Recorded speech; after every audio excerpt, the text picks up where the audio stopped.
নমস্কার, রিনাস কিচেনে আপনাদের আবার স্বাগত জানাই। আজ হবে পটল চিংড়ি।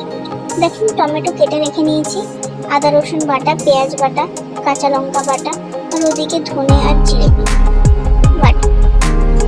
পটল চিংড়ি আর কাঁচা পেঁয়াজ নিয়ে নেওয়া হয়েছে। এবারে পটলগুলোকে ভেজে নিতে হবে।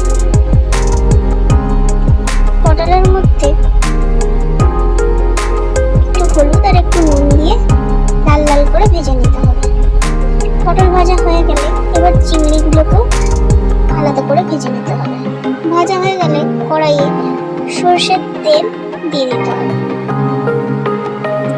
সর্ষের তেল একটু গরম হয়ে এলে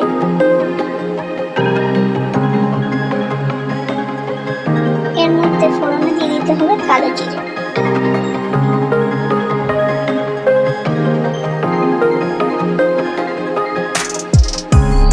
তারপরে কুচানো পেঁয়াজ